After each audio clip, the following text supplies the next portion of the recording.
The Royals made a flurry of roster moves yesterday, and what did we think about them all? We'll tell you next on this edition of Locked On Royals. You are Locked On Royals, your daily Kansas City Royals podcast. Part of the Locked On Podcast Network, your team every day.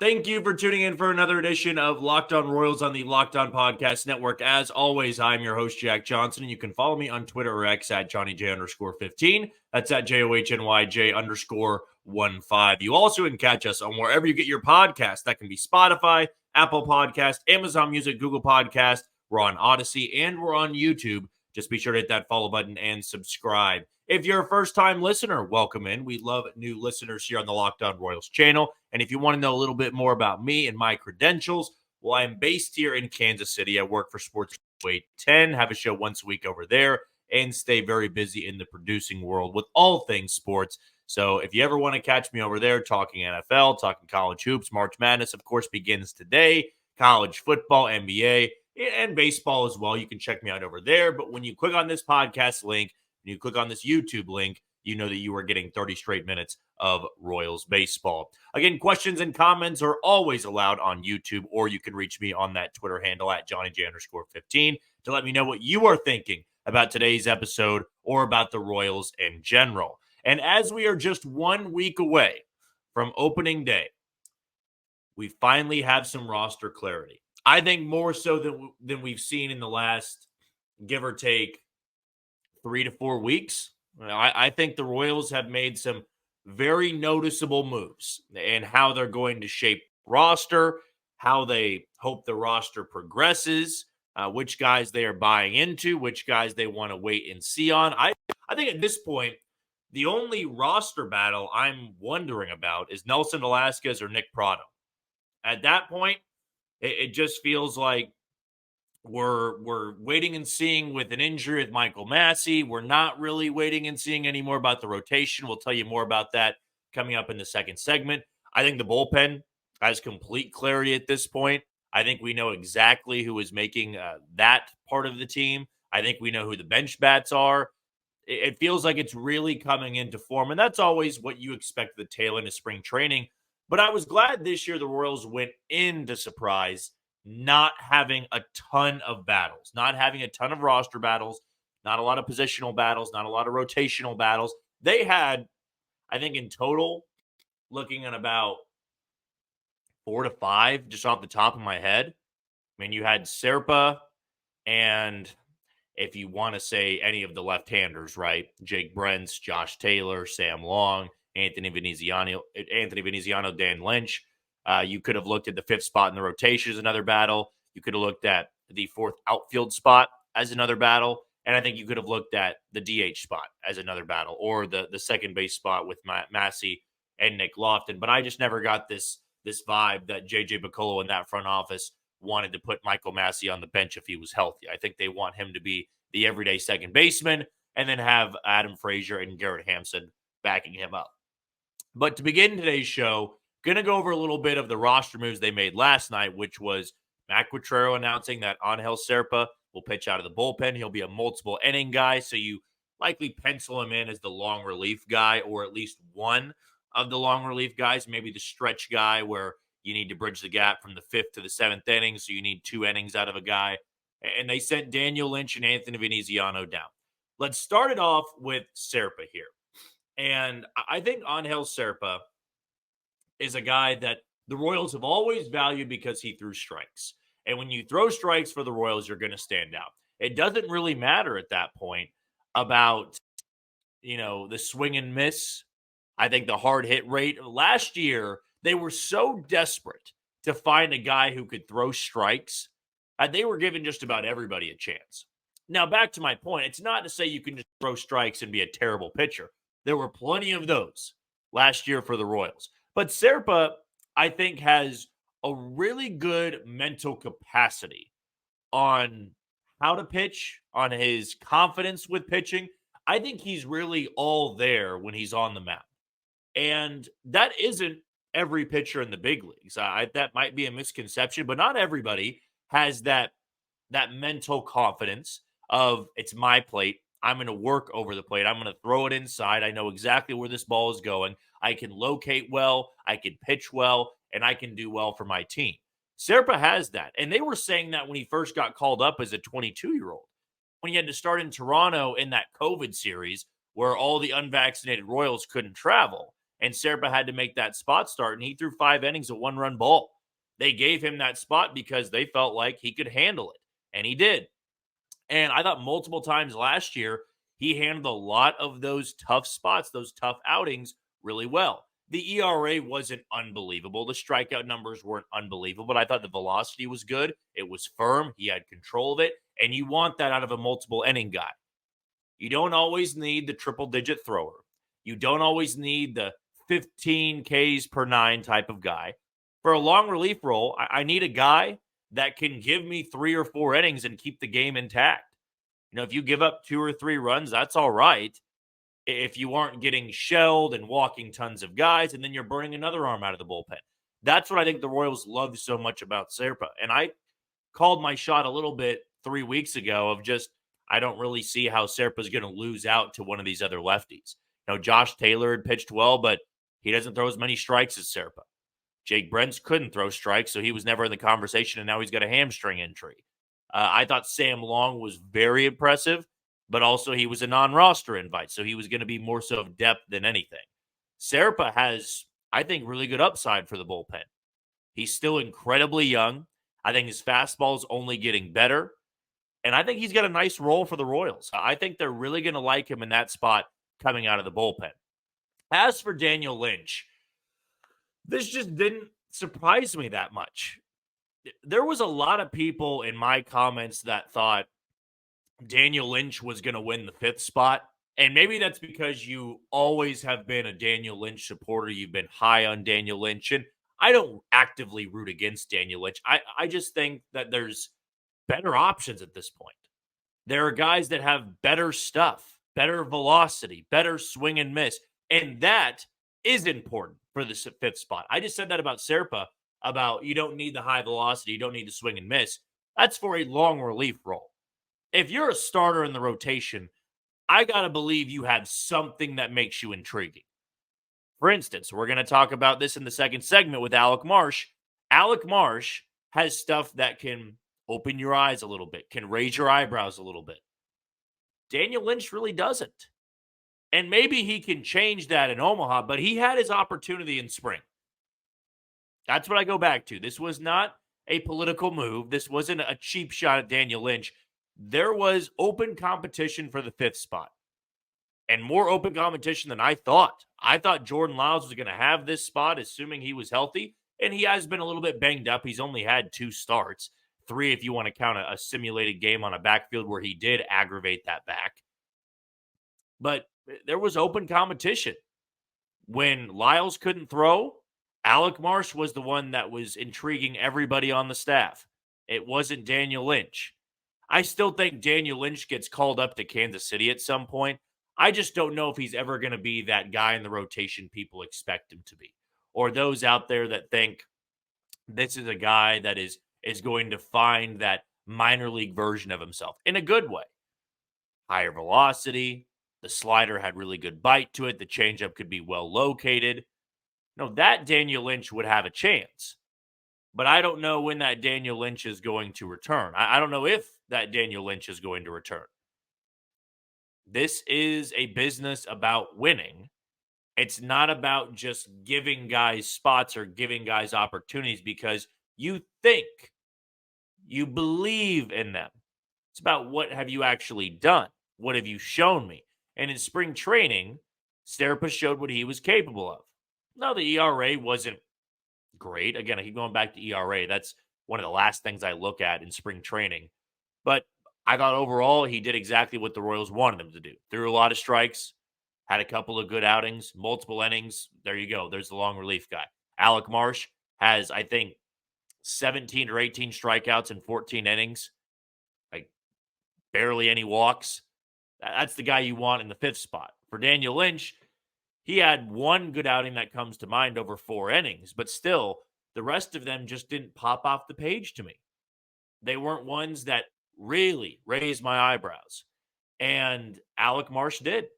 Jordan Lyles didn't. Daniel Lynch didn't. Anthony Veneziano didn't. And that's why Angel Serpa is going to Kansas City to begin the year, and Daniel Lynch is heading to Omaha. Okay, we're going to take our first break of the show. When we come back, we got some word from Annie Rogers on Twitter about what's going to happen today. Originally, it was going to be Alec Marsh and Jordan Lyles throwing in the split squad games. So really the last chance to win that 5th spot. Now, Andrew Hoffman is starting in place of Lyles, and Lyles is going to throw out of the bullpen while Marsh is going to make the start. Does that mean what I think it means? I'll tell you next on Locked On Royals. You are tuned into Locked On Royals on the Locked On Podcast Network. I'm your host, Jack Johnson. Be sure to give me that follow on Twitter or X at JohnnyJ_15. That's at JOHNYJ_15. Before we go any further, want to give a shout out to one of the sponsors today in Amazon Fire TV. Fire TV is your destination for sports, from live games to highlights to in-depth analysis. Fire TV offers amazing viewing experiences with smart TVs, as well as the Fire TV stick that you can plug into your existing TV that provides access to millions of movies and TV episodes, as well as free and live TV. Whether it's opening weekend for baseball or the college basketball tournament, you're going to want to have a Fire TV. Also want to give a shout out today to FanDuel, and it's the perfect time to give a shout out to FanDuel because March Madness begins today. Say goodbye to busted brackets because FanDuel lets you bet on every game of the NCAA tournament. Whether you're betting on a big upset or a 1 seed, it's time to go dancing on America's #1 sportsbook. Right now, new customers get $200 in bonus bets if your first $5 bet wins. That's $200 to use on point spreads, money lines, and you can even pick who's going to win it all. Just visit FanDuel.com/locked-on and bet on college hoops until they cut down the nets. It's, as I'm recording right now, about 40 minutes from the time that March Madness tips off. So go over to FanDuel now, create that account, and start placing some bets. Use our code and win some big-time money.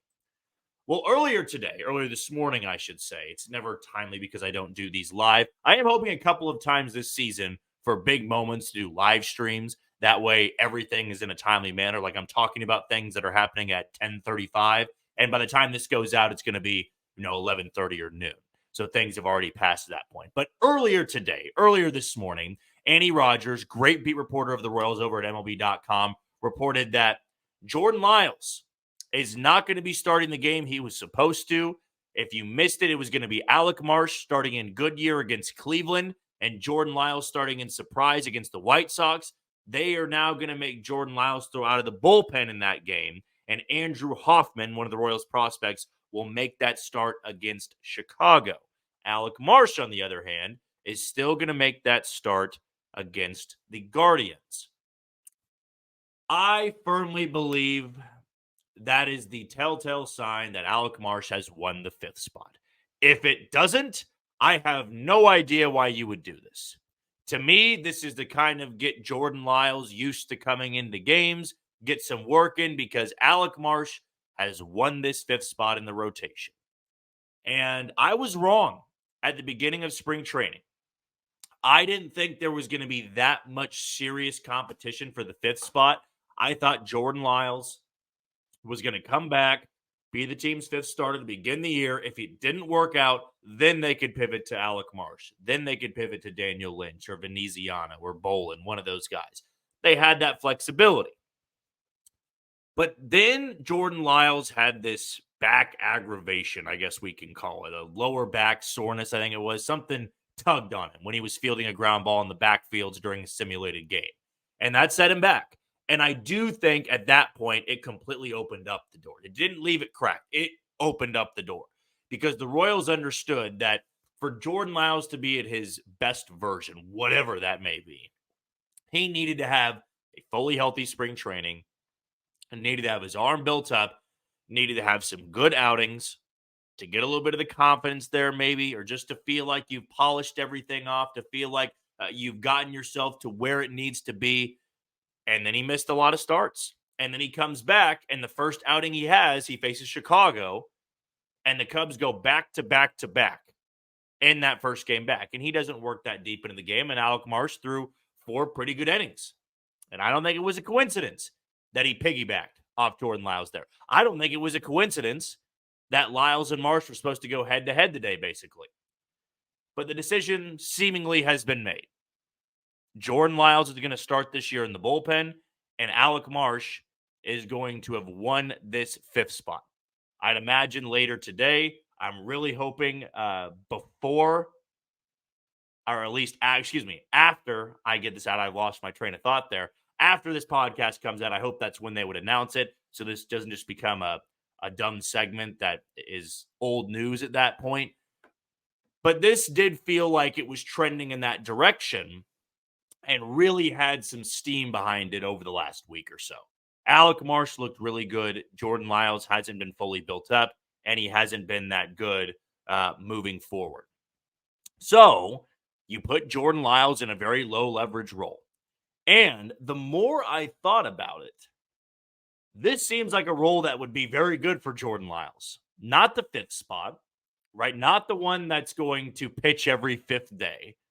And you need to have a good outing to win that game. No, long relief feels like the best spot for him. Games are blowouts.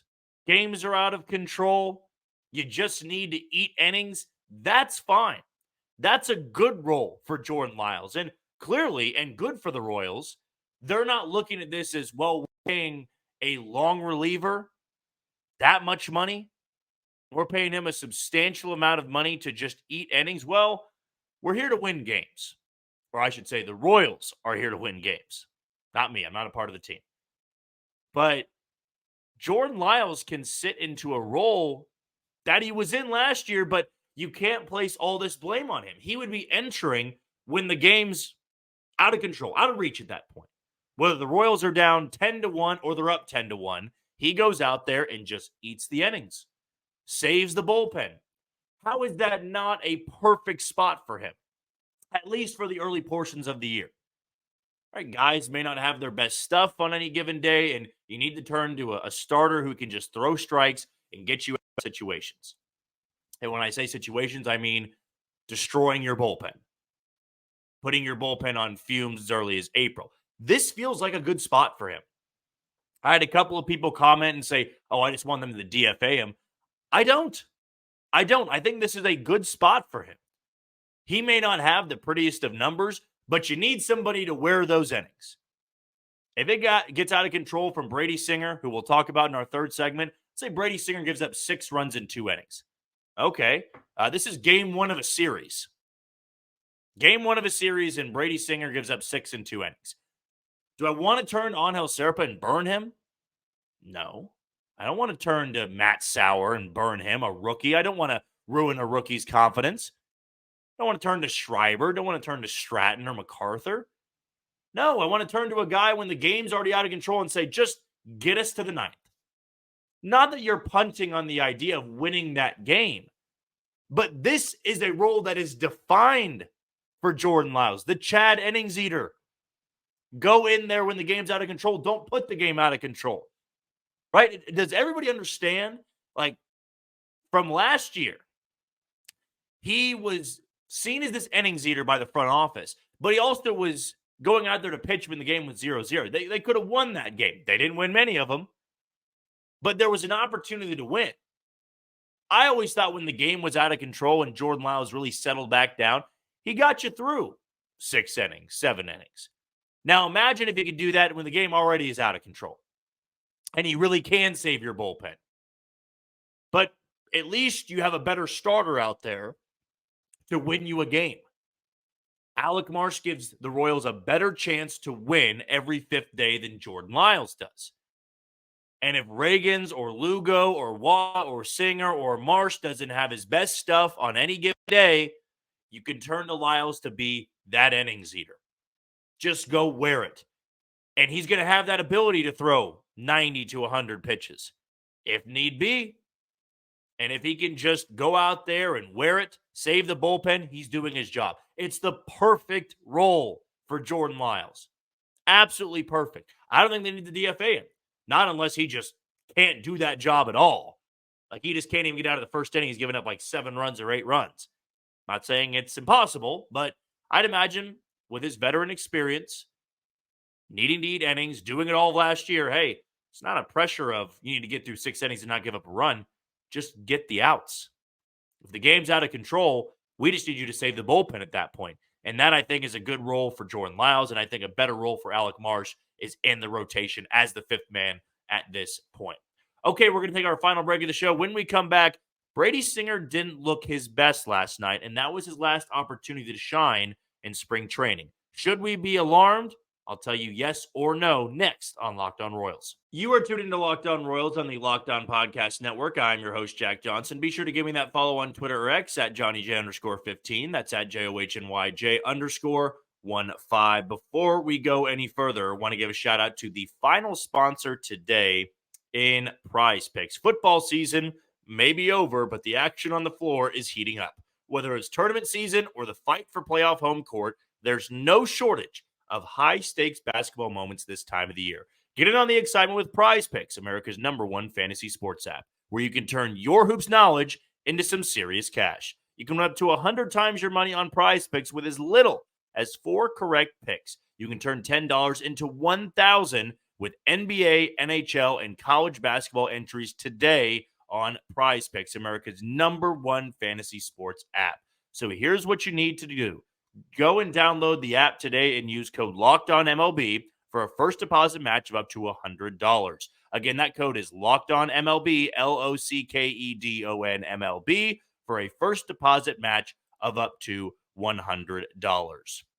The Royals tied in their game against the Los Angeles Angels last night, 8-8. For the most part, it looked like the opening day lineup, and the offense looked really good. The 2-strike hitting, the runners in scoring position, all of it was really good for the offense. The pitching, on the other hand, a little bit iffy, a little spotty. And a large portion of that was due to Brady Singer. And even though Brady Singer, I thought, used a lot of his different pitches, and that's going to happen in spring training. If you're still trying to utilize a lot of your new pitches, get comfortable with them, you're going to get hit around. You're going to get knocked around. I do think, though, this is not where you wanted Brady Singer to be at the tail end of spring training. And it's not so much about the runs given up. As I stated in the Serpa segment, as I stated in the Lyles and Marsh segment, ERA doesn't really hold a lot of weight with me. Not in spring training. I care about velocity. I care about movement. I care at times about the swing and miss. I care about the soft contact you're inducing. And Brady Singer, in his last couple starts, just hasn't been that impressive. I don't think the velocity looks as sharp. And I think last night, I saw last year's Brady Singer. I saw a lot of the pitches that he was trying to set up just weren't going where he wanted them to. He missed badly a couple of times on just like the 4-seam fastball. And that is one of his quote-unquote new pitches. But this late in spring training, that's when I would have liked to see it be fine-tuned a little bit. Because my big question is, well, they're going to take on the Baltimore Orioles not next week, but early that following weekend. Or it'll be, I got that wrong. So it'll be the Twins Thursday, Saturday, Sunday of next week. And then I think Baltimore will be that Monday, Tuesday, Wednesday. It's an off day Monday, then it'd be Tuesday, Wednesday, Thursday. But Brady Singer is going to throw in that Baltimore series. That's a given. In fact, he's going to be the first man up, if I'm not mistaken, throwing against Baltimore. And then we'll probably see Alec Marsh throw in that series. Or they can always skip Alec Marsh and go back to Cole Reagans. But Brady Singer is going to face one of the scariest lineups in all of baseball in their own park in front of a sold-out crowd. And I would have liked to see a little bit more readiness from last night's start. I'd like to see his stuff be a little bit sharper. That maybe going into the regular season, this new and improved version of Brady Singer is going to be good for the rotation. But after last night, I can't sit here and lie to you and say that I feel 100% confident the new Brady Singer is a better version than last year. I can't. Because overall, I didn't think his stuff was electric in spring training. I didn't think it was even really above average. I thought it was average or below average. Now, maybe he was using all these different pitches and he was just trying to get comfortable. And then once he gets to the regular season, when he has that first start, the arm's built up and he really can start, letting it eat a little bit. I'm still holding out hope for that. But last night, as I've done with all these starters in their final outing, this will be Alec Marsh's final start today. Cole Reagan's will have his final start tomorrow. Matt Sauer's throwing on Saturday. So I'm not really sure who's going to be the starter for that exhibition game against Northwest Arkansas next Tuesday. But I'd imagine it's not going to be Michael Wacha.